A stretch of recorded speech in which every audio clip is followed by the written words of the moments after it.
I am Ramon Ray, and you're listening to the Headsmack Podcast. You are listening to conversations with Misfits, Mavericks, and Trailblazers. Hey, welcome to the Headsmack Podcast. My name is Paul Povolni, and I am excited to have another Misfit with me. I have Ramon Ray, and Ramon Ray is unapologetically positive and passionate about making the world a better place.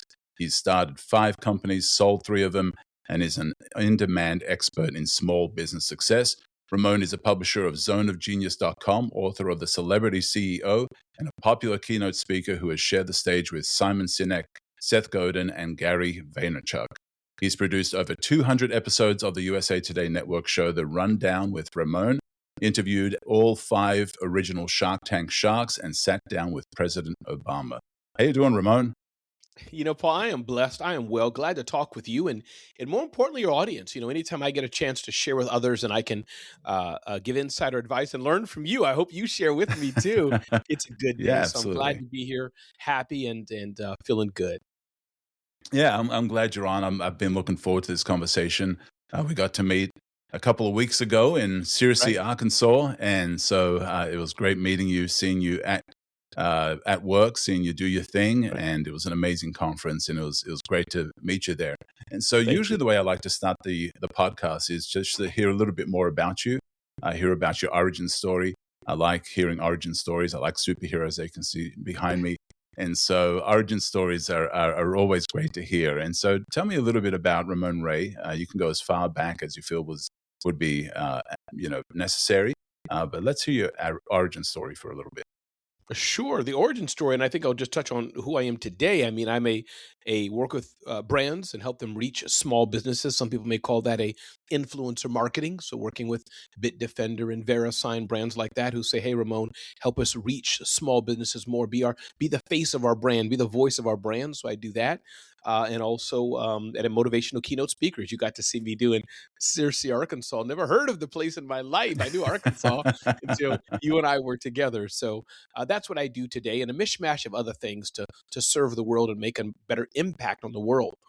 The origin story is really short. I mean, going as long as you want, but I think what makes me be who I am today is I had a stint in working at the United Nations for over 10 years. I got that job right out of high school, kind of before college. It took a gap year before I went to college. And while there, it was early 90s. So some may remember the audience is over the age of 40 or something like that. CompuServe and AOL and Prodigy and fax machines being popular in offices and, modems and dial-ups and ISDN lines. That was my era of when I was. And being in that small office I was in the United Nations, they didn't have a lot of technology. So it was a great time of me to get in there and build the office over 10 years, just connecting computers, getting us on the internet, having our first website, all those things I got to touch. And so that was my first sphere, into being kind of a one side of me earlier in my entrepreneur life as kind of being a technologist, starting domain names and things. So that's one, United Nations. Number 2, the other half of the United Nations experience was really the art of marketing. We had, I worked for an office in the UN called United Nations University, an agency in the UN. And we had events and books and all kind of things we did. So part of my role was working with the director of the office and marketing it. So I think that's where I got an early start. Today it's a lot different, but it's a lot similar too. But learning just the art of how do you fill a room, even a free event, how do you fill a room with people? So that was really my early start of marketing, early start of dabbling in technology. And then really people say, Ramon, how did you start speaking and being who you are today? That was serendipitous, accidental. There was no... Some people tear up and, I wanted to change the world. I wasn't looking to change the world. I was just, you speak on a platform and somebody like you or somebody says, hey, you did this so well. Can we pay you to do it? And so that really launched me into speaking over a 15, 20-year journey. Same with being a blogger, writer. I don't call myself a journalist, but in the space of content monetization in some broad way. You post content on this platform, that platform, and Inc. magazine. Black Enterprise at the time said, Ramon, 2 different publications, can we pay you to write for us? And there goes the journey of this aspect of somehow writing and making money from it. So that all bundles up to Ramon Ray today being a speaker, a host, brand influencer, and dabbling into creating publications and even apps, things of that nature is who I am today. But all focused really on entrepreneurship, small business, and hopefully making the world a better place. Wow, that's an awesome journey. Now, with the writing, had you done a lot of writing before? Was that something that you really had leaned into before, or was that something new to you? Not really newish. Meaning, even today, I don't consider myself a writer or a journalist or a blogger, even though I've written thousands of articles. So, Yeah, and I want to give honor and credit to real writers, journalists, long form copy. No, but I think what these magazines at the time saw was I knew small business. I knew yeah, the yeah, story of entrepreneurship, and I guess it was through blogging, short form, and small websites I started. So I was a big fish in a small pond. So that was what they were leading into. Hey, Ramon, there's a cool product that can do internet via satellites way before Starlink. Hughes DirecTV, yeah, Hughes satellite company, right? yeah. They still have a service that does it, probably competes with Starlink. So, for example, doing a review on that, they sent it to my home. I set up the satellite, reviewed it. How did I like it? How didn't I like it? What was the cost? Writing about that, and they had an editor to work with me. So more writing of just, oh, hey, Ramon, can you go to this event and interview somebody and put together a 2,000-word article about them. Wow. So from that aspect, but not like a professional writer. Yeah. So now, out of you worked in that job that you mentioned. You kind of got to learn the Mhm. internet and learn the different things of businesses, and that kind of led to one thing to another. When did you start your first company, and what company was that? Yeah, I started 5, and so one was Family Computer Consulting Services, and it would have been around that time, early '90s. I think I had the business card. I was saving it to show you because I found it in my drawer. Really, it is. It's Paul's amazing when you want to find something, you never find it. But I put it on a shelf somewhere. It'll come back somewhere. It's in Yeah. one of my. But I wanted to show you because it's called Family Computer Consulting Services. I went to like the local. Oh, here it is. Yeah. Family Computer Consulting Oh, Services. nice. All right. I went to, and you can see again, it's kind of dorky, just a little icon with the computer there. But I went to Yeah, your yeah. local, I forgot what it's called, like a local Kinko's back in the day, a regular Right. print shop. You could see them printing this. It's embossed. So early '90s. So Family Computer Consulting Services. Then I started a blog, smallbiztechnology.com. I bought the domain in 1999, and that's one of the companies I Wow. sold. Wow. Started an event business, a small business summit. That was in 2005 was the vision for it. And then did smarthustle.com. I think it would be 2015, I want to say. And then today I run zoneofgenius.com. And I think that's 5. Yeah. Yeah. So with some of those businesses, they're kind of different, and some are similar, but some are very different. What are some of the lessons that you learned in starting those? You went from working for an organization to suddenly being an entrepreneur and starting your own business. What are some of the lessons that you learned early on that kind of formed who you became as an entrepreneur, as a influencer, as a leader? Yeah. And I think, Paul, in full disclosure, I'm still learning that lesson now. I am not the proverbial Elon Musk, Mark Cuban. These are men and women who've built billion-dollar brands and all this. The companies I've started, so people get context, these are generating a few $100,000 in sales. And I'm saying that because I think context is important and I'm proud of it. I'm not the guy who Yeah. did the venture funded $50 million exit. No, but as hopefully can give hope to somebody here. If you're starting a business that generates 400,000 a year, you're doing a business that does 800,000 a year. It's highly profitable. You have a team of 2 or 3 people, and you're working out of a home office. God bless America. That'll Yeah. never be on Yeah. the cover of Yeah. Forbes ever.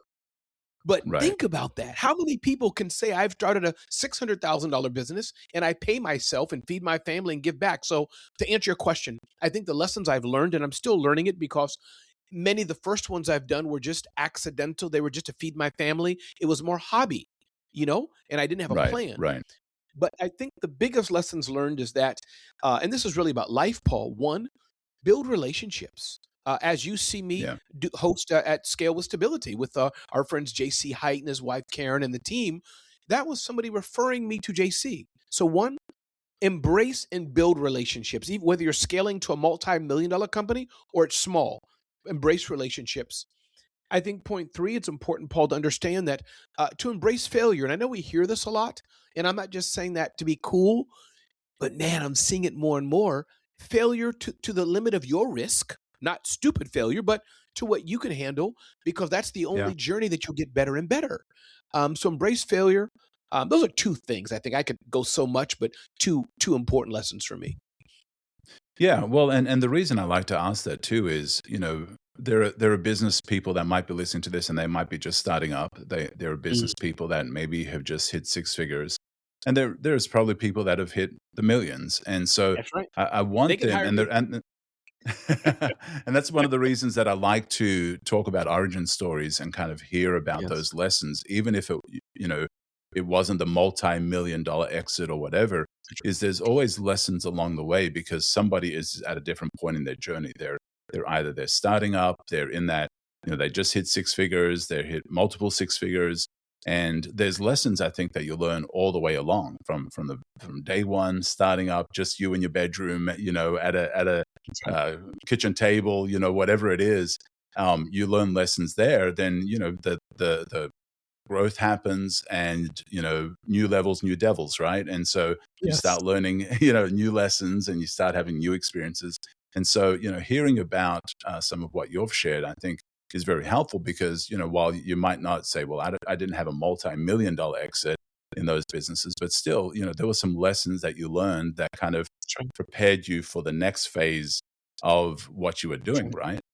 That's right. Correct. And just to underline that the key I was getting is also not that it's smaller or less than, but just to encourage people.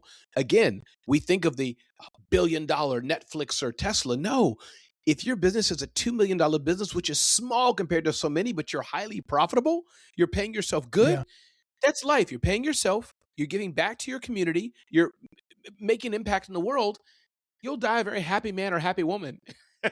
Yeah, yeah, yeah. Well, and I think even Gary, you share the stage with Gary Vaynerchuk, and Yeah. I think he even shared one time that people always think that success is that multi-million, multi-billion, that huge Mhm. influencer, that huge all over the internet, all over whatever. And he said he's got friends that they're just happy with, like you'd said, if they're paying their bills, they're taking care of family, life is good, they've got the options that they want to have the options to, and they're quite satisfied with that.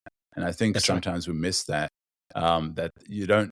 The goal doesn't necessarily always have to be, multi-million, whatever. That's a great goal. That's a worthy goal. But don't feel that you've failed simply because you haven't reached that. Right? That's right. That's right. And the key for that, Paul, I think, is as long as you're building a sustainable business, that's what I say. On the other hand, we Yeah. don't want Yeah. people, and again, if you're in that stage, it's okay. But to say, hey, I'm making, and again, I'm talking about Northeast in the USA money. I'm making $30,000 a year in my business. That's poverty line, I think, ish. You can't pay yourself. You can't give back to your family, give to your community, and that's because you hear me say give a lot. I think those two things are a good description of not wealth per se, Paul, but for me, where one's at. Are you paying Yeah. yourself a competitive, healthy salary, whatever that may mean in your region of the world? Does that take care of your needs? Are you able to give back to your community some way monetarily and then live the life you want, meaning take a vacation maybe once or twice a year, things like that? If you're doing that, all the other stuff, that's extra gravy. But that's so I don't also people to think that Ramon and Paul are saying, I sold 2 crochet blankets this year for $5. No, not saying that. You need to do more because that's not sustainable. Right. Right, right, absolutely. Now you had mentioned, two of the lessons that you learned, and I'm sure you've got dozens more. But you mentioned relationships and failure. With the relationships, talk about that for a little bit. You've we've read in the bio, you've shared the stage with a lot of people. I'm sure all that came through relationships and just experience and reputation and things like that. So talk a little bit about more about relationships. How else have they impacted you and your success? Yeah, one of my friend Adrian Miller, she had a community. She still has a community called Adrian's Network, and now she does amazing copywriting for entrepreneurs. And Adrian Miller said it's not necessarily who you know who can buy from you, but it's who you know who knows who can buy from you, because we do need to make money. But sometimes Yeah, we focus yeah, so much on, I want to get money from Paul the sale. But no, it's more so Paul sees value in having me on his podcast. I'm sharing with his community. I want nothing from Paul. Paul wants nothing from me. I see value in something that as I get to know Paul better, what he can do, and I can add value to him. That's the two of us connected together. Now, how do we make that important, Paul keeps in mind and says, hey, Ramon, I got a buddy who needs what you can do. I keep Paul in mind and say, Paul, I got a buddy who needs what you can do. That and it may not even get to that, but it starts by just two people who vibe, who align in some way, as we were at this SWS event together, who align amongst some dimensions, who can say, I like this guy, I like this girl, I want to grow with them, I want to add value to the world. That's the value of relationships. So I think tactfully you mentioned Gary Vaynerchuk, Seth Godin, others I've been with, and that's just one example in the speaking world, but a lot of it comes from referrals. It comes from just showing up over and over and over and adding value, being nice, being kind, stuff our mamas taught us, our daddies taught us, and then two, adding value and then being remembered. And when the time comes where you've collected enough of these seeds of relationships, seeds of growth, seeds of good value, now that this has happened, now the growth comes by others starting to pour into you. The water starts to come down and the seed grows and you get poured into, and you're pouring into others as well. That's the beautiful circle. Yeah. Well, and I think what happens a lot of times, and I know it happened for me early on as an entrepreneur, is, if you're desperate, if you're just starting, if you're not making the money, you start looking at every relationship as, what can I get from them? That's right. Can I sell to them? And, you stop having healthy relationships that it's just like, I just want to get to know you as a person. I want you to know me. And then maybe sometime in the future, either we'll work together, or as you said, you might know somebody that could use my help. But I've come from the point of a healthy relationship as opposed to what can I get at this person? How can I sell to them? And that becomes an unhealthy way to live. But I think a lot of entrepreneurs probably suffer from that. Have you seen that, or do you think that? Oh, all day long. And you can smell it, Paul. Those who are too thirsty, too desperate. And I get it, Paul. I've been in positions, I'm in seasons maybe now where cash flow is not right. I need to make money. So again, I hope people understand, as me and Paul are talking here, we want you to make money. Yes, but it's the desperation. I think Paul are saying, be careful of that. Hold your head high and have a little respect. Not that you shouldn't sell. My son's one of the best sales coaches in the world. Sell, sell, sell. Make the offer. But it's not looking like, using you and I, Paul, as an example. What can I get? How can I get a buck? No, calm down, puppy. Chill. Just be nice to Paul. See how Paul's doing. Add value. Get to know him. Let me see what he needs. And we take it. And if you collect enough of those good relationships, Paul, that's then how money can begin to flow. But it may not be from Paul to Ramon. It may not be from Ramon to Paul. It may be them joining together, doing something that they can do better together than they can alone. That's where things get very interesting. Wow, that's so good. And you're right. People do smell that, and they start avoiding you. You start being that person that, oh man, they're always trying to sell me. They're always trying to pitch me. I think there's a healthy version of that. I think there's a healthy version where you're out of that scarcity mindset. You're out of that scarcity, desperation, and you're in a place of confidence and trust that you're going to be able to generate relationships that are going to help in some way, in the future, maybe generate things that you didn't even see coming. And so, talk about failure for a bit. I think that's another thing that people wrestle with. With having 5 businesses, I'm sure there were times when you felt like you failed, and maybe you failed. I know I have. And so talk about those lessons that you learned, and what were those like? Yeah. And I'm going through this now, Paul. I go through this, maybe daily, feeling, oh, this didn't work out. But here's the thing about failure. I think, and I learned this from Seth Godin, and it's not new, but Seth Godin highlighted this to me, is that be careful what you're measuring. A small mouse measuring himself or herself against, a bear, and they're lifting the same thing. That's not a fair comparison. You're a mouse. That's not how God made you. God made you to do mouse level stuff. A bear can do bear level stuff, and both can be survive and do happy. So failure, I think a few things. One, what is it that you're trying to accomplish? That's really important. What you're trying to accomplish. Number two, what indeed is the measure of success that you're measuring yourself to? Is it to get $10 million of revenue, or is it to have a sustainable business that impacts 10 million lives? What's the measure you're measuring yourself against? Number three, I think, whether you call it failure or lesson learned, because I think lesson learned is important. Are you able to learn from that failure, as it were? Let's call it failure. Get back up again. Use that as a powerful education source so the next journey is there. Because I think sometimes people forget, Paul, and you won't really, it's hard to see this while you're in it. You may not even know it, but maybe that journey you're on, Jason Pfeiffer of Entrepreneur Magazine, he said this in a recent blog post. Let's get used to being in the middle, or as I often coin it, messy middle. Maybe that's Yeah, the yeah, position of life that you're so looking to get ahead, get ahead, get ahead. Life is not like baking a cake. It's baked and done. That's not yeah, life, Paul, yeah. as you may know. You're Right. human. Like there's a part of life where you're dead, you're going to die, but until you do there, maybe you embrace it that you know what, this happened to me. Let me keep rolling. Let me get back up again. Or as a saying, I heard it from Danelle Delgado, heard it from Glenn Lundy. They said these things. This happened for me, not to me. Sounds a bit hokey. Sounds a bit, you know, nirvana.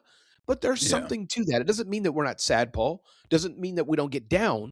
But it means if every day we can close our eyes and, wow, what can I get from this? We're setting yeah, ourselves up for better success. yeah. Well, and I think in an age of social media, I think that's probably been one of the things that has really affected a lot of people's mindset around failure because they see Mhm. these highlight reels of the things that people are doing. You know, they're always on top. They're crushing it. They're hustling and they're grinding and they're succeeding and they're doing this and doing that. And so we see that, and we don't see that messy middle that you had mentioned. We don't see those times when they might not be as confident as they project online. You know, they don't always project the messy stuff, and those that do, it's usually like really really messy. But you know, but I think that's absolutely correct. Is we sometimes, and probably more times than not, it's just we're winging it. You know, we're Mm. winging it, and you know, I've told parents, you know, parents of you know, I've been married 31 years now, and so you know, I've got older kids. Congratulations. Yeah, thank you. Just celebrated our anniversary. I realized when I became a parent that my parents were winging it. And that was quite a revelation, you know, Mm. that most parents are winging it. You know, I mean, you could read the books, you could read you know, see the videos, see the training, and then you have kids that are unique and they don't quite fit in. And you realize that most parents are winging it. And I think it's the Yes. same thing for a lot of businesses is, you know, they all face different kinds of struggles. You know, the struggles are maybe self-inflicted. They're created from just their lack of experience, their lack of training. But there's always that messy stuff that sometimes we're embarrassed by, but that's what actually makes us who we are, and we learn from that, right? Yeah. And Paul, let me ask you, do you mind if I ask you a question? Oh, sure. Well, what have you and your wife done right to be married for 31 years? Wow, that's a good question. I think what we've done right is probably realize that everything is temporary. Everything Mm. is temporary. You know, good stuff temporary, bad stuff temporary, struggles temporary. You know, it's and so we if we could just endure through that by loving each other, communicating, talking, I think we make it through. And you know, it's not looking at something as this is the end. It's just this is temporary. You know, there's another side of this. This too will pass. You know, and I think staying close and communicating and talking through those things, I think, is what makes a difference. But I love that. when everything it seems like the end, when you stop talking, I think that's when you get in trouble. Yeah. Yeah. I love that. And I asked that, Paul, because I recently as well celebrated 32 years of marriage. So you Oh and I are wow! very simpatico. Congratulations. Thank you. And I was just curious that rarely, and again, God bless everybody. We're all at different seasons, but some of my friends have divorced, nasty marriages, abuse. So rarely do I talk to somebody with the youthful vigor of yourself, who I feel that kind of spirit with you at least, and who's been married that long. And so I was curious. So, Because what would you say? What would you say has been the secret? yeah, I think one is credit to my wife who had this axiom, this saying. She said, Ramon, I choose to forgive you. So Mm. the choice of we're all going to do stupid, moronic, idiot things, hopefully nothing too nuclear, because that can be a bit hurtful. Right, But, right. regular, just stupid stuff, whatever it may be. You crash the car, you just said a curse word to your spouse in a fit of anger, whatever, those kind of things, Right, I right. choose to forgive. They hurt me, because forget the minor things, right? You didn't make the bed, right? Socks. That's child's play for me and Paul. I'm talking about taking it up a level. Things that may be hurtful. You lost a job, you spent money wrong, you forgot an anniversary or whatever, or said an unkind deed. Okay, then I'm going to go. Whatever the stuff that will happen, I'm guessing in a longer marriage. But you say, you know what? Okay. Paul was angry, or he was an idiot, or I was wrong, I provoked, whatever. I choose to forgive. Because if not, Paul, the Yeah. only option for that is a slide towards negativity. So I think that's Right, number right. one, is just choosing to forgive. I think the second thing, speaking man to man, because I've asked a lot of men this, I know this is about entrepreneurship, or maybe it's just about Headsmack, we'll see, is um is wanting to be married. Yeah, I'm a healthy male, just like the next guy. Just like the next guy. Trust me on that. But because I want to be married to my wife, those are guardrails that can keep me as I'm out and about, and just as bad as any other person. But those are at least guardrails that I can say, no, I want to be married to this woman. So it's kind of a cousin of the first one I said. But I think yeah, wanting to be yeah, married and build together, grow together, and then number two, just repeating, is the aspect of wanting to be married. So I think those two things, yeah, and my faith, I must say, I happen to be a Christian, so my faith for me, everybody may not be, but for me, that gives me an external guardrail as well, because I have something right, bigger right. than me, above me, which keeps me grounded. Yeah, yeah. Well, and I think this is absolutely applicable to entrepreneurship and being a business owner, because what happens at home affects what happens in the office, Mm, and having a healthy relationship and understanding the things that we both understand, that helps in your business. That helps in how you do things. Having mm, somebody alongside you, somebody that supports you, somebody that's there when you fail, when you drop the ball, when you don't feel quite mm, adequate. They're there to support you, and it's quite an amazing thing. And in talking about failure, I think you also shared some things there that I think are very appropriate for people to think about. Is and I sometimes see failure as clarity. mm. Sometimes Ooh. failure will bring clarity. Sometimes you'll try something and you'll give it your best shot, like really give it your best shot, and then we might fail because we go in half-hearted and we don't do it as well as we should. But there are other times when we give something our best shot and it fails, and we should look at it as a clarity moment. Like Mm, we're learning from that moment, and yes. it sounds like that's kind of what happened with you along the way. Is each failure, each struggle, each issue that you faced was actually a moment of clarity. Yeah. Ooh, I like that, Paul. Failure is a moment of clarity. I like that. That's your next book. But the answer is yes. I think I like that. The reason I don't have more to add on that, Paul, because I want everybody to nurture and chew on that. Failure, you get clear. So yes, get back up again. We've talked about that. Get back up again. Failure as a point to lessons learned. But man, that third leg, and these are all kind of interlocking cylinders. Failure is a moment of clarity, kind of gives you some cold water on your head. And again, as we said, repeat, you may have to reframe it. Failure, is it a lesson learned? But Paul, man, moment of clarity, I'm taking that to the bank. And I'll quote you for the next 10 times. And the next time, after the 11th time, I'm going to own it. It's all yours. And so, with you have a website, Zone of Genius. Mhm. What is that about? What is a Zone of Sure. Genius? Yeah. The real reason for it is I wanted a platform for Ramon. I had sold smarthustle.com. I sold smallbiztechnology.com. And the third company I sold is my event business called Small Business Summit some time ago. And so, Paul, I had said, I got to have a place to hang my hat. When I say got to, I could just have a LinkedIn. I could just have Ramon Ray. I do have RamonRay.com. I got assets on there and things people can see. But I'm a content person, right? I like sharing. And I could just have a Substack, Medium, all kind of tools. And Zone of Genius was done before even these tools got popular. So maybe my sixth iteration, I'll do that. But Zone of Genius is really a place for entrepreneurs, small business owners, to kind of get a high level Ramon's curated insights of the best of what they need to know that day or that week. That's what it's for. So there's the site itself, Zone of Genius, but tied to that is our email newsletter. So people can just sign up. You get emailed twice a week. We have our podcast, our events, and things like that we're doing, but an ecosystem of all things entrepreneurship.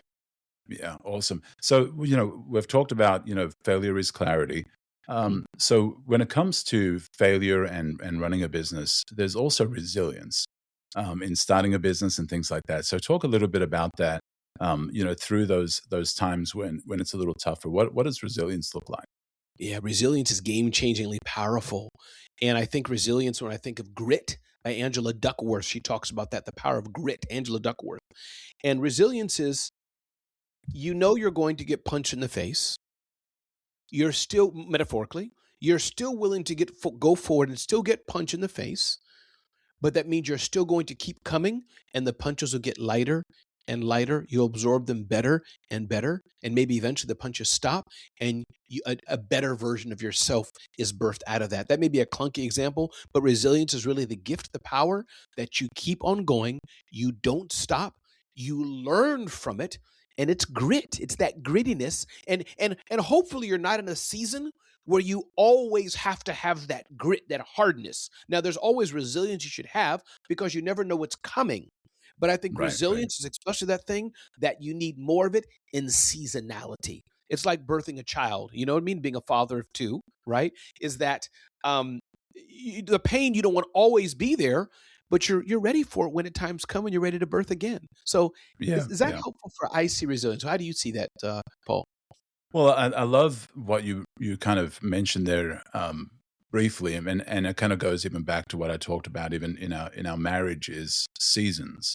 I think seasons are so critical to understand that life is all about seasons, Yes. and I think God established that, and I think not only in nature but I think even in life is that we go through seasons, and when we have an understanding of seasons, I think we have a better understanding of the temporary I was about to make up a word. How temporary? Temporarity. You were going to say probably temporarity. Yeah, that's there. You go. There you go. Own it, Paul. Own it. Go ahead. Nailed it. but Temporarity. how there is a time of sowing. There's a time of when things are kind of, they seem dead, but they're actually growing roots. They haven't quite popped through the dirt yet. And when we start understanding the seasons of life, I think that's also where that resilience comes in. We just understand, I just got to make it through this season. Whatever it takes. Either I've got to work a little harder because it's sowing season and I've got to be doing some sowing, and I've got to put in the work. I've got to put in the hours. I've got to put in the commitment. Or it's like, man, it's a time for watering, or it's a time for reaping, or it's a time when things are just dormant, and I've just got to be patient through that season. And I think that kind of develops that resilience too, right? Yeah. And I like what you said, Paul. The development of the resilience is important. Having the resilience is okay, but it's the development of the resilience, I think, that's important. One of my pastors, his name is Pastor Carlin, he says in his deep, throaty voice, "Oh, Ramon, keep the fire burning," referring to the fire inside us and other spiritual things. But the point is, it's not just have the fire, you got to keep it. So I like what you said also, developing resilience. I have a new grandson. His name is Ezra, a baby. Watching him crawl in the pictures my daughter sends, he's a baby, man. He doesn't know how to walk, doesn't know how to crawl. Only thing he knew how to do was use the bathroom and suck, that natural sucking ability. And cry. Yeah. Only 3 things he could do, which is all he needed to do. But as he's growing, he now is developing. Ooh, I'm pushing my bodies. I still don't know exactly how it's working, but the next week, it's his motor skills. This is what it is. So developing resilience. And again, shout out to parents and older people, those who could be possible mentors and others. It's our job to teach and to help the younger people be resilient. Does that mean shut up, stop crying? No, crying is important. Something happened. The proverbial milk spilled. But now I can teach you. Okay, it's been an hour now. It's been a week now. That milk's gone. Let's buckle up a bit and keep moving on. Teaching. I like you said, Paul, you're so right. You have to develop the skill, the trait of resilience. So beautifully said. Right. Well, and I think that resilience power also, like you'd mentioned earlier on about, the mouse type problems, mouse type abilities, mouse type opportunities, is even with childhood and with those seasons, we're skilled, during those seasons in different ways. And and I think part of that is what builds a resilience is during those seasons, during those times of understanding where you are, being self-aware, and not looking at somebody that is 2 steps ahead and envying them to the point of where you're paralyzed, but envying them to the point of motivation to do better, get better, learn more, try harder or whatever, but not letting that affect your mindset in saying, I'm not as good as them. Maybe adding the word yet to it is an important thing to do, and not simply just leaving it at that and letting that kind of hurt you in the season that you're in. Yes. Ooh, Paul, I like that. Adding the word yet. I've heard that many times. That's powerful. I can't, I'm not, I won't yet. That just sets Yeah. the whole frame, Paul. And Paul, I know this is your podcast, your listeners, but Paul, when my audience sees this, this is so good. Can you just remind us who you are, Paul? Because when my audience hears this discussion, I want them to know who you are. And your people know you, and my people know me, but my people don't know you. So can you just, if you don't mind, I know it's kind of weird, but I would like you to Yeah. just remind us who you are, where to reach you, because I want my people to know more about you. This is so good, man. So I've been doing brand strategy and design for 30 plus years. That's been my entire career. No diversions, no You started with sidetracks, your no. wife, huh? What's that? You started with your wife, huh? Yeah, really. After I got 37 years. married, I went into my first job I doing love it. this. I mean, I've been creative my entire life. I've always Right. been a creative thinker. I've always loved creativity. I pursued different things. I pursued acting, and I pursued design and Nice. artistry and all of that kind of stuff as a young person. But I've always been a creative guy. And so, yeah, pretty much after I got married, I went into my first job, and it's been kind of my career. I mean, I've bounced, I've had my own agency with employees, and I've had, worked for corporations, white labeled for large businesses, worked for agencies, all of that stuff. But I've always been a creative thinker, and I've always been a creative speaker. I enjoy speaking from stage, and I enjoy doing workshops and webinars. And so I help people get unstuck. And a lot of that is through things that I've developed through frameworks, through creative Mhm. thinking frameworks for getting out of situations that you don't want to be in, and just helping people do that. And so I've done that through coaching as well. And so that's Love kind that. of who I am. I've always been a creative thinker that helps people get unstuck. And is it fair enough to say two sides in the branding design? Can you do my logo, website, brand strategy, and Right. mindset stuff? Or is it more just the mindset stuff? Just clarify. It's both, and Okay. my career has been doing both, and so the brand strategy is starting from foundational things, not Got necessarily it. the logo. I think there's foundational stuff that needs to be done before you think about a website or a logo or whatever. And so some of that has to do with who you are, what you're about, who you serve, and all of that stuff. Coming up with that, and then from there going into what does that look like visually. And so both of those things is starting from a place of brand strategy, mindset, the way you think, the way you behave, the way you do stuff, and then going into what does that look like visually. And I love so yeah, that's been a fun career. But I probably more than that even, I enjoy the speaking and the coaching it. and just talking to people and coming up with stuff. And a lot of the way I think and the way I process stuff has come from John Maxwell, actually. And I Mm. got to see him at the conference we were both at. And I got Yeah. to tell him that. I got to tell him how much of an impact and influence he was in the way I think, and even the Nice. way I process stuff, with coming up with frameworks and coming up with memorable short ways to think about things. Mm. Well, you've done a great job. I mean, I can hear it coming out. Maybe that's why this interview is so good. I'm learning from you. I'm receiving from you. Like failure as a, what was it? Say it again. Failure. Failure is clarity. Yeah. Yeah. Failure is clarity. Come on now. Well, this has been a very unique interview or conversation. You flipped it on me, and that's been awesome. That's a new one, but absolutely love this conversation. So, talk a little bit about we talked about mindset for Sure. a little bit, but talk a little bit more about mindset. I know Yeah. positivity is a thing for you. I think you're a great person to be around. You're passionate. You're positive. But talk about mindset and maybe some of the struggles maybe early on that you might have had, or maybe Yeah. some of the ones that you deal with now in who you speak to and who you talk to. Yeah, I was listening to a professor, and she was talking about, the book Strengths Finders, those who don't know that book, a behavioral assessment test, Strengths Finders, and there's many like Right. it.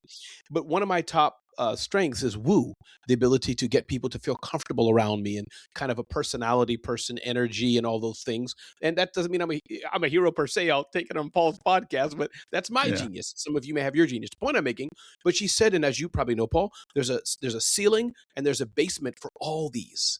And so my ceiling is the connectivity, being the jovial person, the life of the party, the humor person, bringing people together. But Yeah. the basement, man, I can crash. I can get dark. I can be depressed. So to share that what I'm going through, that's kind of a little bit about me. And yes, the part of mindset, what I'm trying to say is that I am the voice of positivity. Just about every morning, you look at my social feeds, my social stories, I'm giving a positive message every day, just about. That's Yeah. me. Yeah. So Yeah. for me, how God's made me is positivity. Even at my children have, my daughter especially could be a little annoyed. Dad, can I just cry for a moment? I drop the ice cream. I'll be like, I just get a new one. I can be too positive. Like, Yeah. or Yeah. or remote, I say I crash the cars. I've done several times in our marriage, 3, 4 times, driving too fast. And I'll be like, okay, well, let's call the insurance. Ramon, can you just acknowledge, can we be angry for a minute? You crashed the car, dude. I'm like, yeah, I'm sorry. But so mindset is important for a few things. I think one, mindset is important because your body will go the way your mind goes. Your tongue will go the way your Yeah. mind goes. Your Yeah. mind will Yeah. control everything. That's one. Number two, acknowledge that mindset also, as you've hinted, Paul, with other things, is something you may have to be trained and disciplined in. Everybody didn't Right. grow up with a silver set of parents, as it were, the silver spoon, parents who Yeah. Yeah. them Yeah. all perfectly. You may have been beat in the face for years by a relative.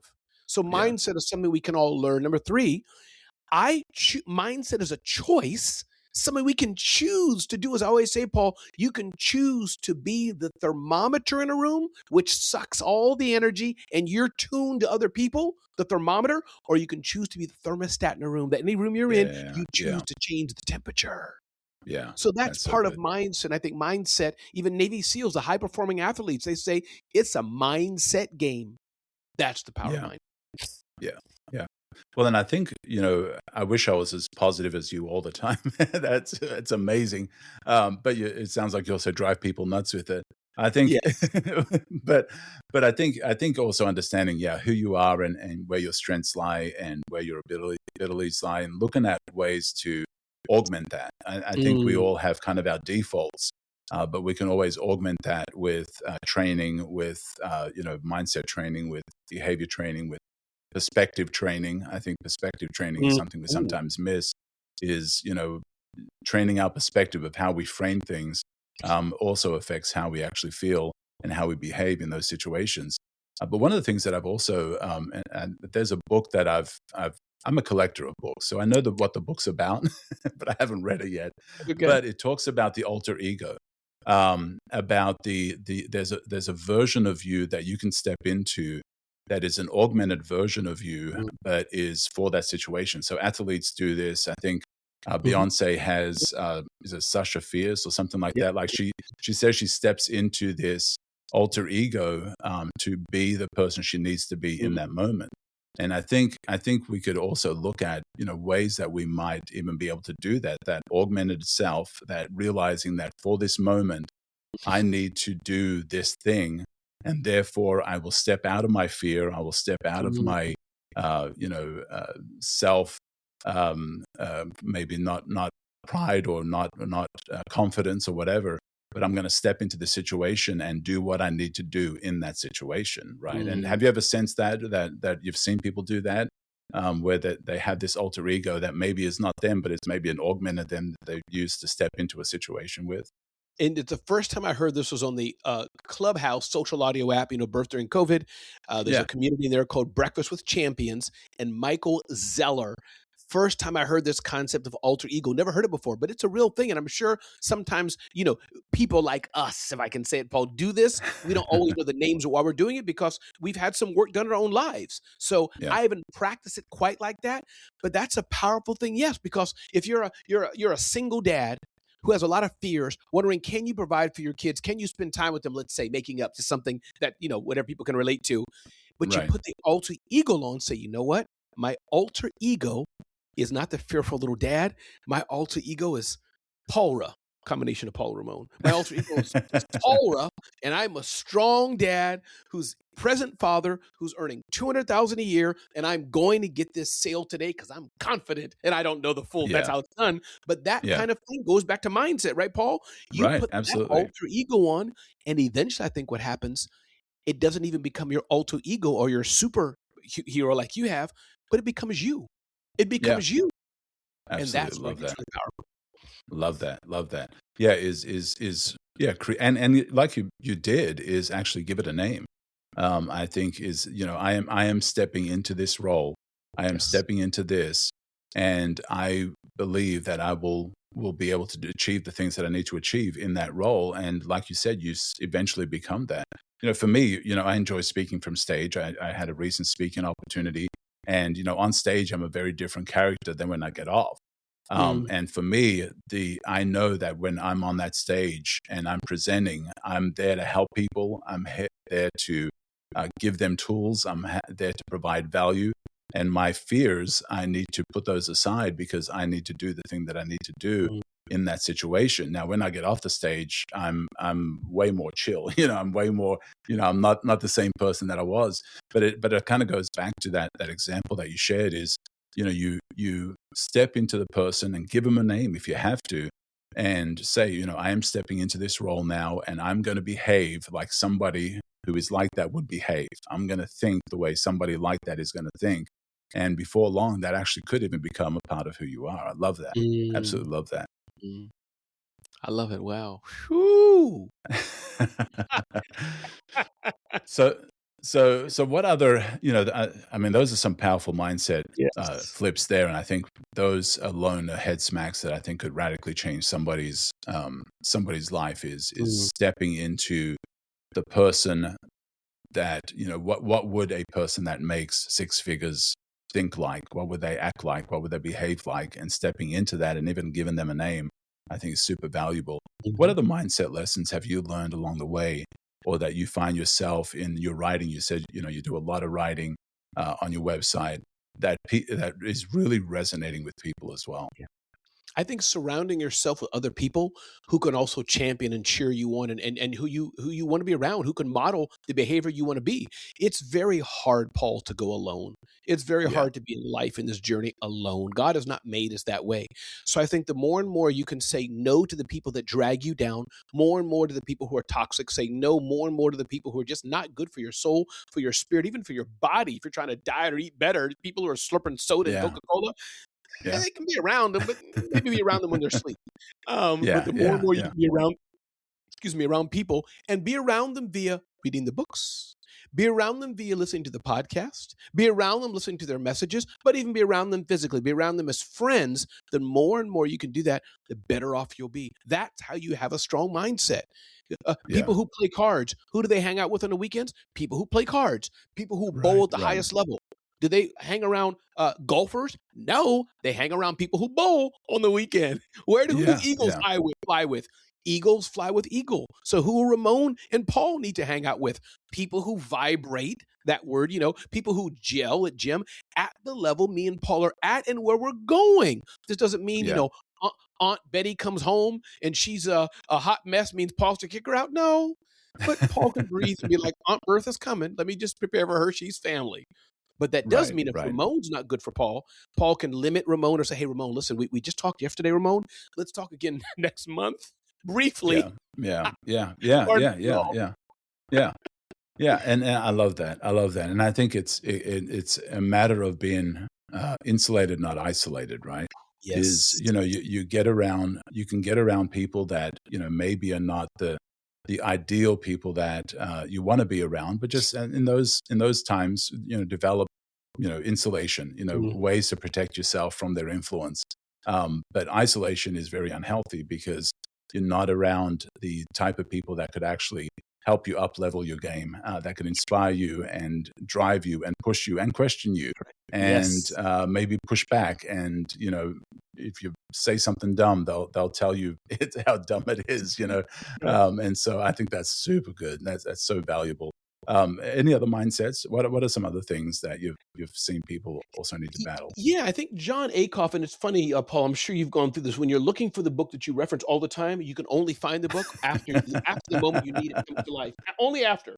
But I'm looking for John Acuff's book.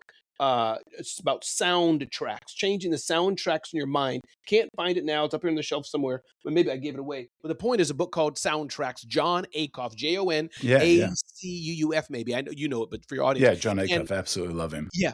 Great book, and it really talks about just choosing to change the soundtracks in your mind, just like a radio dial.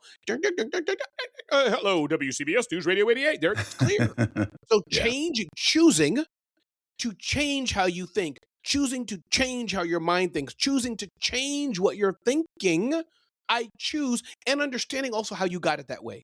Maybe that came Yeah. from your childhood. Maybe because you were bullied. Maybe because your teacher wasn't a good teacher. Variety of ways that we can get these things in our head, but choosing, I will choose to say let's change the soundtracks. And Paul, I'm going through that as we speak. Yes, I'm a positive person, I have an outward force, but one of my close relatives said, Ramon, you need to think more positive. Now, ironic, Paul may, whoa, Ramon, we just had a whole 50 minutes on positivity, but in my private life, when I get to close to friends, I can talk about, oh, this is not going so well. Oh, this didn't go well. And I'm like, you know what? It was my sister. I said, you're right. Thank you. I need to, Yeah. I am a good person. I do think positive, but I don't know. I don't think I'm alone. Everybody shows up a little different, in their own, in the darkness of their room. So I need to do self-talk to me, Paul. So I need to change my soundtracks. Yeah. I love that. I love that. Well, and yeah, it all goes back to that, what you're allowing in and what you're letting influence you. And, even going back to what we talked about the alter ego and switching context and leveling up the way you think and feel and frame stuff, even having a soundtrack to that, like almost like when you get on stage, like your entrance music, like I am going into this mode, sometimes, even with, being an entrepreneur and just switching that thinking is coming up with a song that kind of puts you in that space, coming up with music that puts you in that space. It says, okay, now I am stepping into, what was it? Paul Ramon, or what was that name that you came up with for the alter ego? It can change. Yeah. is when you're trying to transition your way of thinking, is even having some sort of a ritual that puts you into that space would help you in switching that mindset. Is whenever I play this song, whatever kind of song it is, that's my entrance music. That's when I am stepping out of who I've been. I'm stepping out of my Clark Kent and I'm putting on my Superman. This is that soundtrack for that. And so I think both of those are valuable, but even that soundtrack is what are you tuning into? What are you listening to? What voices are you listening to? And maybe switching the channels sometimes. Yes. Ooh, that's a yeah. Yeah. And because if you keep the same channel, you're going to hear the same music. You have to be willing to, nope, I've had enough of that. Click, change the channel. Yeah. Yeah. Man, this has been an amazing conversation. This has been You're so amazing, much fun. Paul. I think gave you a new name. Yeah.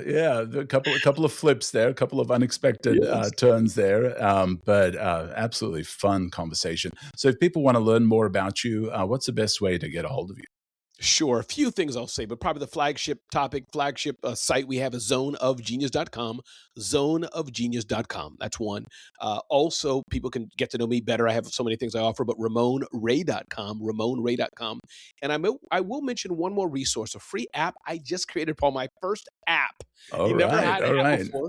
It's called dailymojo.com, dailymojo.com. Every day you can get a word of inspiration from Ramon Ray. People have asked me for it, but Paul, you can hire people and hire developers. I could have done it, but it wasn't worth the time. But I did this over a weekend, and it's infused with a lot of the insights we shared here. And so dailymojo.com, free app. People can sign up and get a nice word and spread the word. So check it out, Paul. Daily Oh Mojo. man, that's so awesome! I love that. And so I like to also ask the question. What's a question that you wish I had asked you, or a head smack that you'd like to share? If you would have asked me, Paul, my definition of legacy, I would have shared that it's something I could talk about, but I wasn't really living until recently. So with a grandson who's here now, 7 months old, with another grandson on the way, born in a few months, I'm thinking more and more legacy and being a better example. I'm a great example, but being a more intentional example to family and building legacy. So my message on that, what I'm trying to say is, remember to think of your legacy, those who you're obligated to serve and teach, whether they're your niece, nephew, your children, but those around you, we're obligated to help them have a better life, especially if we're living a good life. We're obligated to make the runway even better for them. Wow, that's so good. And that all ties back into, things we've talked about is family relationships, and all of that plays a big part into developing that legacy. And so this has been an amazing conversation, man. Thank you so much for coming on. Thank you, And Paul. I've absolutely loved it. And I'll have those links in the show notes as well for people to check out your website, check out your apps. Definitely people should follow you on social media. You do put a lot of content on there, a lot of great content, a lot of positive stuff, a lot of stuff, mindset stuff that could affect your business, your thinking, your life, your relationships. And so I do encourage people to follow you and connect with you. And you'll probably find all those links on those websites that we had mentioned. And thank you, man. This has been wonderful. Thank you, Paul. I appreciate it. All right. Have a great day. Take care. You are listening to Conversations with Misfits, Mavericks, and Trailblazers.